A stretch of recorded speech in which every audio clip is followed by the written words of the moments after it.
So, good day everyone. By the way, my name is DoraMae Guimapang from BS Criminology Section A.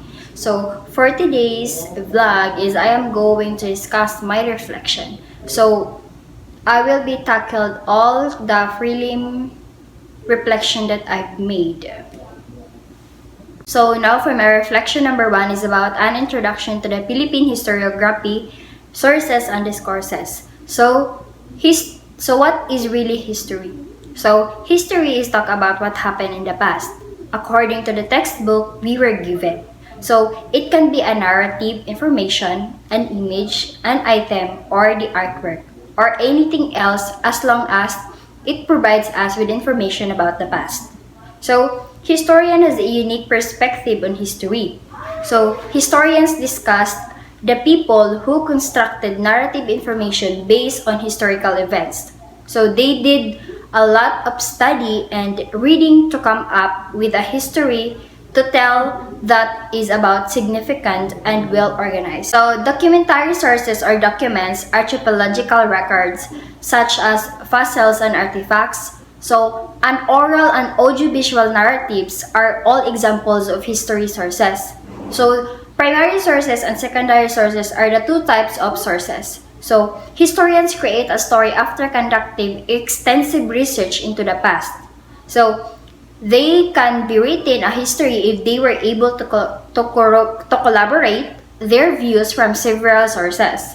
So, a historian works includes not only document analysis, but also the application of research methodologies from adjacent fields such as archipelago and geography. So, Teodoro Agoncillo, Renato Constantino, and Zeus Salazar, and Rinaldo Lito, and Samuel Tan are only a few renowned Filipino historians. Agoncillo was a pioneer in the Philippines nationalist historiography. So, he was successful in emphasizing the importance of Filipino reformers and revolutionaries. So, his publications have influenced the Philippine Revolution, emphasizing the facts and the Spanish colonized occurred in our nation previously. So, Renato Constantino is credited for popularizing the concept of Filipinos history. So, which is defined as a study of the past that understand the analysis of society. So, Zeus Salazar naman was the first to call for the reassessment of our country's history. So, he conceptions pantayong pananaw. So, alludes with the understanding of the past via our culture and frame and language. So, Rinaldo Lito naman used alternative historical sources such as folk songs and prayers to try to understand why common Filipinos thought. So, si Samuel Tan focuses on the contributions of and rules of Filipinos Muslim throughout our history. So, he did not just focus on Christianity Filipinos in his writings, but he also looked at the focus of the distinct culture communities in the Philippines. So, those are the historian people that they are renowned in our country. Reflection number 2 is about the history of the Philippine Islands and excerpt from the original work of Antonio de Morga. So, the history of the Philippine Islands is the subject of this topic. So, and he provided a lot of knowledge with us, such as how our forefathers lived before other countries occupied in the Philippines. So, my country, the Philippines, has a diverse culture heritage. As a student, so I should be proud of this type of life or person, so that the Philippines had previously. So, because of them, the Philippines become well known across the world. As a result, I am able to disseminate this history to our younger generation, allowing them to grow up knowing their culture and where it came from. Crime were punished at the request of the injured parties according to a judgment from the topic. I merely assume that punishment existed even earlier. So, even my country is vastly different from Spain or America, there are nothing less able to devise strategies for dealing with similar crimes in their own eras.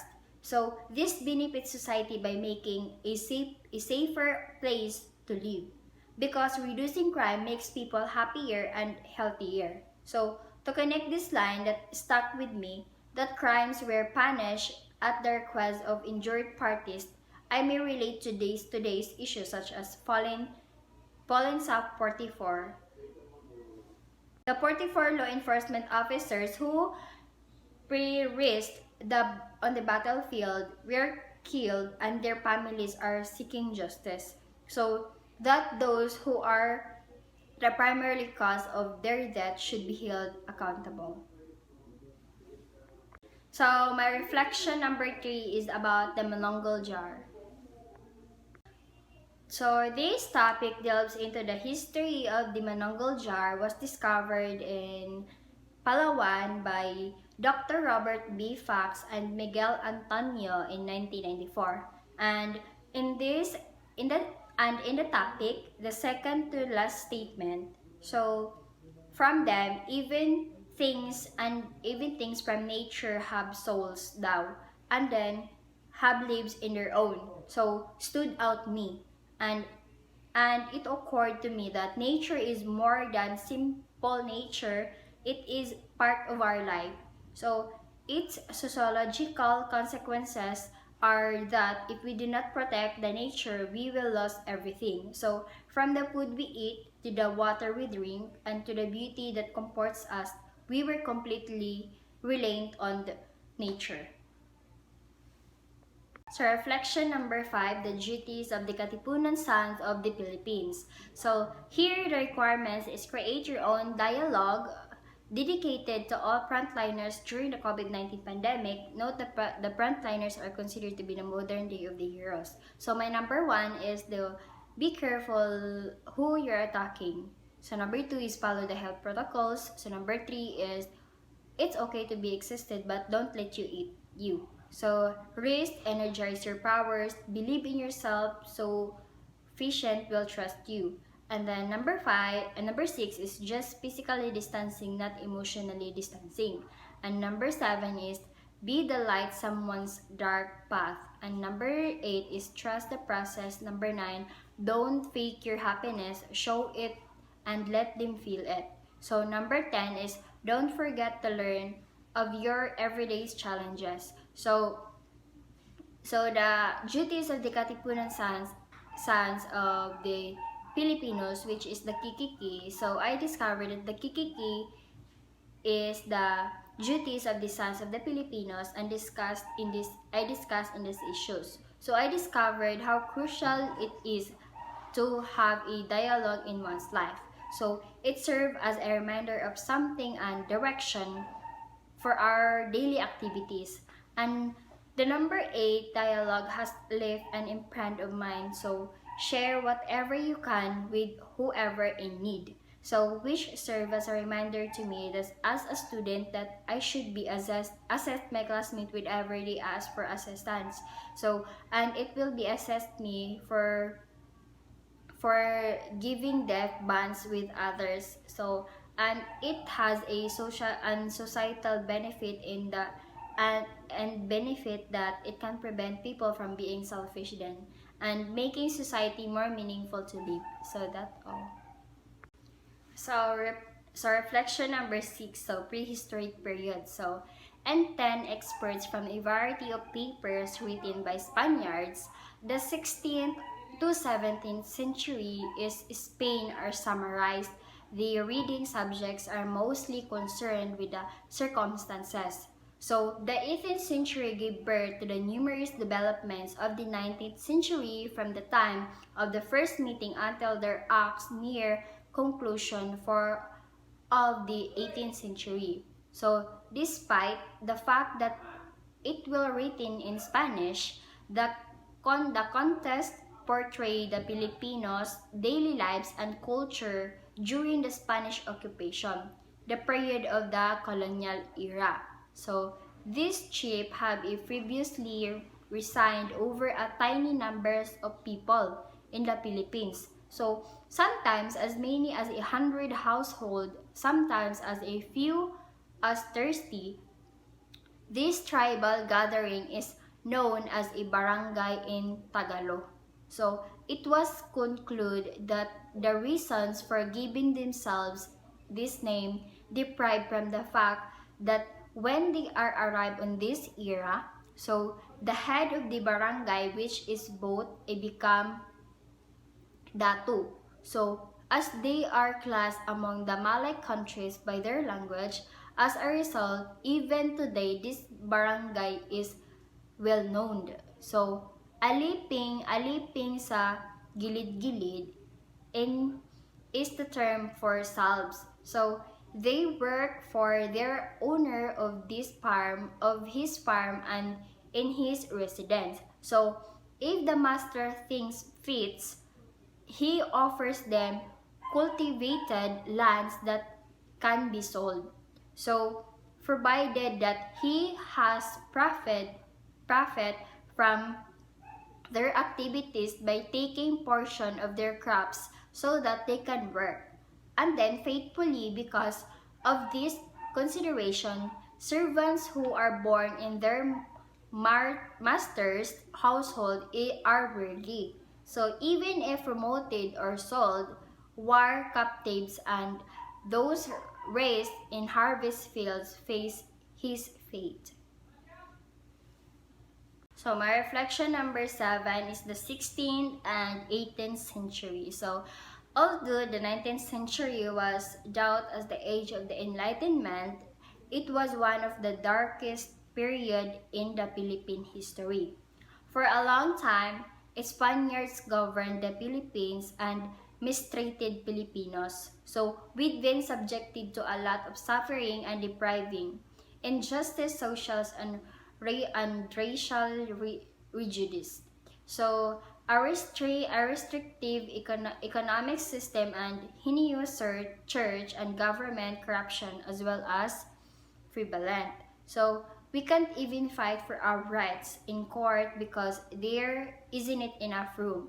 So, and we can't even express ourselves because we'll be punished if we do.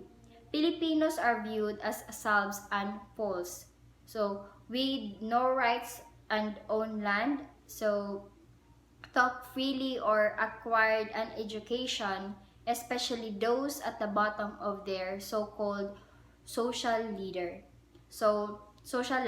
So, although significant sums of money and taxes are collected, the promised reforms to the Filipino peoples have yet to be implemented. So, officials in charge in keeping peace and order abuse their authority to commit acts and violence against the public. And then, friars are ruthless and greedy individuals who are supposed to support those who believe in the religion and in God. So, only those at the top of the social order have access to justice. So, which should be able to everyone. Laws that are supposed to cover and be followed by all states' citizens can be purchased with power and money. So that was the harassness of the Spanish and administration in the 19th century. So the Filipinos are rendered powerless throughout their region.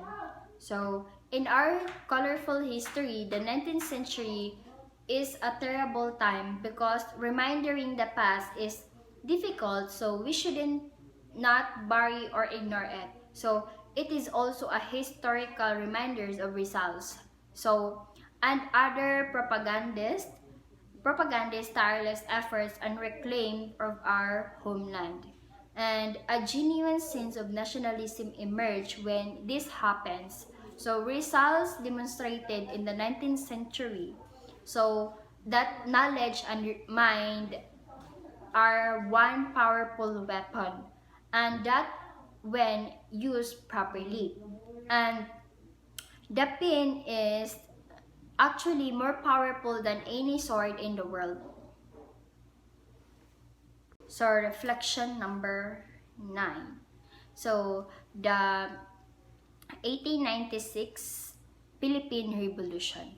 So the Philippine Revolution began in 1896, so as a military conflict between Filipinos and Spaniards colonial rulers. So the Filipino had enough with the Spaniards' oppressions. So the Katipunan was founded in order to fight Spaniards for independence. So the Katipunan leaders, like everyone else involved the revolution, we were all aware of the dangers of being apprehended. And then that and the loss of the chance to live free. So independence from Spaniards was crucial. So the only way to gain freedom was a violence and bloodshed. So Filipinos banded together to dispose their Spaniards ruler. So following a protracted and horrible struggle that apprehended to the last eternity in the Biak na Bato Pact was formed in December 15, 1897. So thought neither side got everything they wanted. So the pact effectively, but at the end of the Philippine Revolution, for the time being, Filipinos took a painful but necessarily deed to gain independence for Spain during the Philippine Revolution. So my ancestor has captivated me since I was a child. So I couldn't understand why so many Tagalog words were being used in Spanish. So my forefathers' mystery drew and inspired me to learn more. So because the country is so